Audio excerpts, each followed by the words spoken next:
Hi there, my name is Mochatoon, and today I'll be discussing Quicky the Rabbit, or as LARPers like to call him, the Nesquik Bunny. Also yes, I know this change in topic regarding him is old. I just want to make videos on my fixations and special interests. We need more videos like this. One can only watch so much drama slop. He had fucking stars. What you mean he had fire shoes on, he had some baggy ass jeans on, and he had a fucking hoodie on. Didn't he have headphones too? He did have headphones. Exactly, sauce.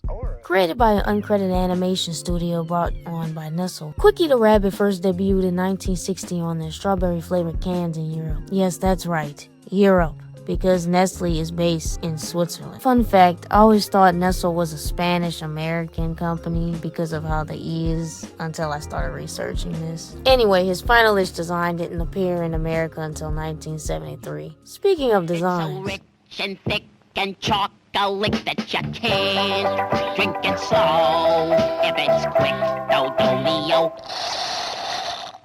That's the saddest sound I know. I know I'm supposed to do his designs in order, but the reason why I said finalish design is because it's hard to tell if he's pink or brown. You see, if you notice throughout this video so far, Quicky used to be pink back then because he was the face of the strawberry milk at the time. And now since he's the face of the chocolate milk, he's brown. Shrimple as that. In his European debut, he's completely naked and pink.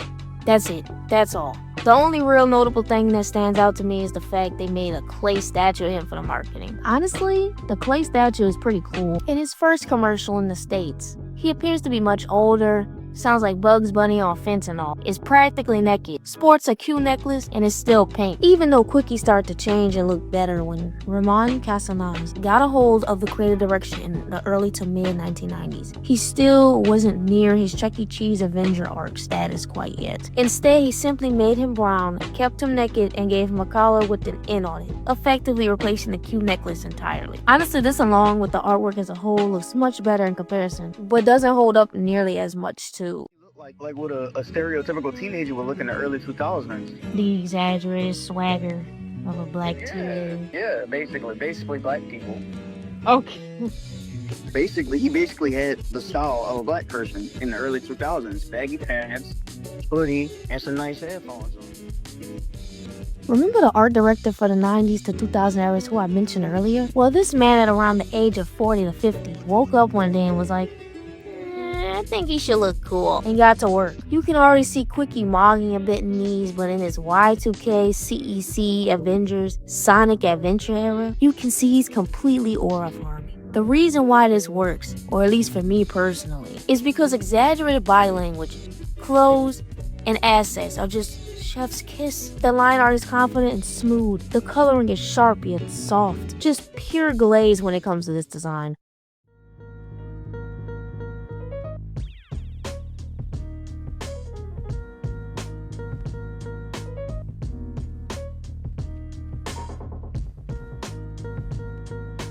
You look like that nigga for real, bro. Now you look like that wigger.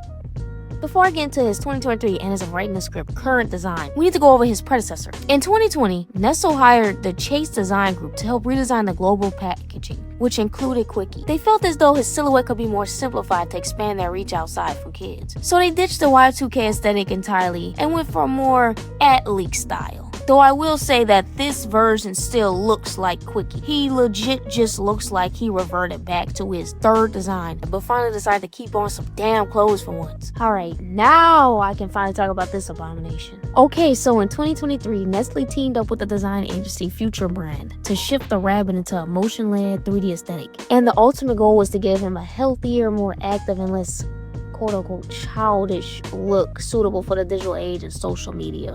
Oh, the irony.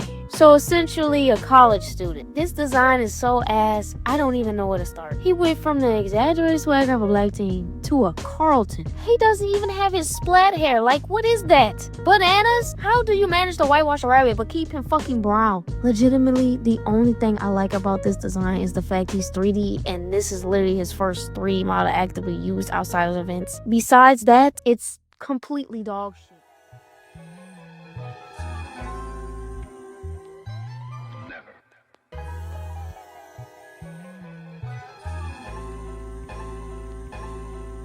I have a confession to make.